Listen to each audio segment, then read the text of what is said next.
Android ఫోన్ల వాడకమే మావోయిస్టుల కొంప ముంచిందా? టెక్నాలజీలోని మార్పులను ఎప్పటికప్పుడు అందిపుచ్చుకొని ముందుకెళ్లే మావోలను ఆ టెక్నాలజీయే చావుదెబ్బ కొట్టిందా? మల్కన్గిరి ఆపరేషన్లో పోలీసులది అప్పర్ హ్యాండ్ కావడానికి కారణమేంటి? కూంబింగ్లో కీలకంగా మారిందేంటి?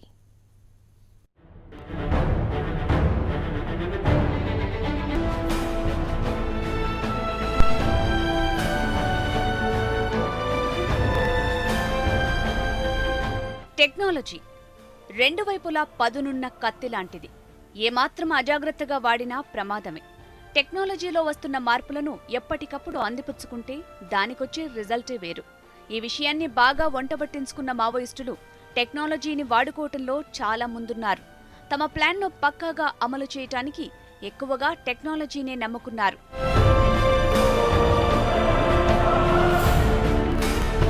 ఒకప్పుడు తమ ఆపరేషన్లు, కీలక కార్యకలాపాల కోసమే టెక్నాలజీని విరివిగా వాడిన మావోయిస్టులు ఇప్పుడు ఆండ్రాయిడ్ ఫోన్ల పుణ్యమాని సాధారణ పౌరుల్లా సరదాకి వాడటం మొదలుపెట్టారు. మావోయిస్టుల్లో కొందరు చేసిన ఈ తప్పే వారి ఉనికికే ప్రమాదం తెచ్చిపెట్టింది. కొన్ని రోజుల క్రితం ఏఓబీ స్పెషల్ జోనర్ కమిటీ కీలక నేత రామచంద్రారెడ్డి అలియాస్ చలపతి, మరో ముఖ్య నాయకురాలు అతడి శ్రీమతి అరుణతో దిగిన సెల్ఫీ అప్పట్లో హాట్ టాపిక్ గా మారింది. సోషల్ మీడియాలో ఫుల్ హల్చల్ చేసిన ఈ ఫోటో సదరు మావోయిస్టు ఆనవాళ్లు, రూపురేఖలు పోలీసులకు తెలిసేలా చేశాయి.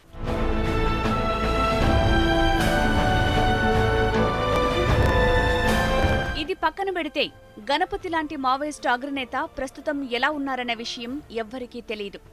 ఎప్పటివో వారి పాత ఫోటోలు తప్ప ప్రస్తుత ఫోటోలు బయటికి రాలేదు. ఆర్కే ఫోటోస్, వీడియోస్ కూడా అప్పట్లో ప్రభుత్వంతో చర్చల సమయంలో మీడియాకు దొరికినవే.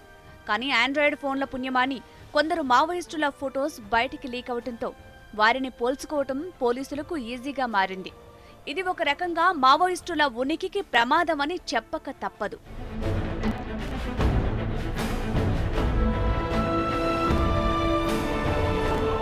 అయితే ప్రస్తుత చర్చంతా మల్కన్గిరి ఎన్కౌంటర్ గురించే. మల్కన్గిరి ఆపరేషన్ పని ఈజీ అవటానికి పోలీసులకు మావోయిస్టులు వాడిన ఆండ్రాయిడ్ ఫోన్లే కారణమన్న చర్చ ప్రధానంగా సాగుతోంది.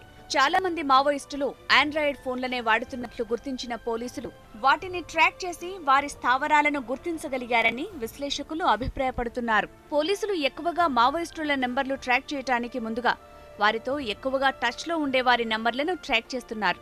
అలా మావోయిస్టుల నంబర్లను గుర్తిస్తున్న కౌంటర్ ఇంటెలిజెన్స్ విభాగాలు తమ పనిని ఈజీగా కానిచేస్తున్నాయి. పక్కా ఆధారం ఉంటే వాళ్ళ టెలిఫోన్ల నంబర్ల పైన మనం ట్యాపింగ్ చేయటము, సర్వేలెన్స్ పెట్టుకోవటం, తద్వారా ఆధునిక పరికరాల ద్వారా వాళ్ళ ఉనికిని గుర్తించటం, వాళ్ళ ప్లాన్లని పసిగట్టి తదనుగుణంగా వాళ్ళపైన కేసులు పెట్టడం కానీ, వారి చర్యల్ని నిర్వీర్యం చేయడానికి కానీ ఈ టెలిఫోన్ ట్యాపింగ్లు పనికొస్తాయి. చాలా మంది మావోయిస్టులు కేవలం మాట్లాడే సమయం మినహాయిస్తే మిగతా టైంలో ఫోన్లు స్విచ్ ఆఫ్ చేస్తున్నారు. ఇలా చేస్తే తమ ఫోన్లను ట్రాక్ చేయటం కుదరదని వారి నమ్మకం.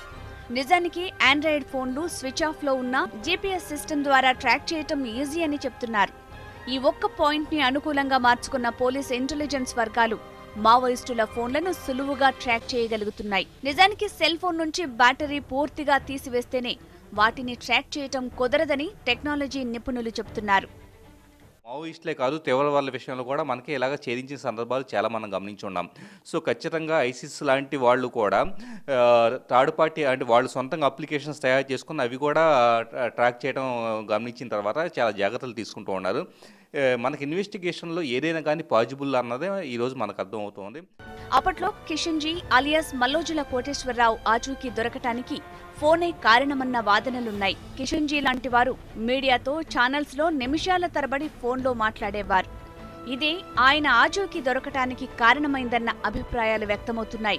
ఏదేమైనా మావోయిస్టుల ఉద్యమానికి టెక్నాలజీ ఎంతగా ఉపయోగపడిందో ఇప్పుడు అదే టెక్నాలజీ వారి పతనానికి కారణమవుతుందన్న వార్తలు వస్తున్నాయి.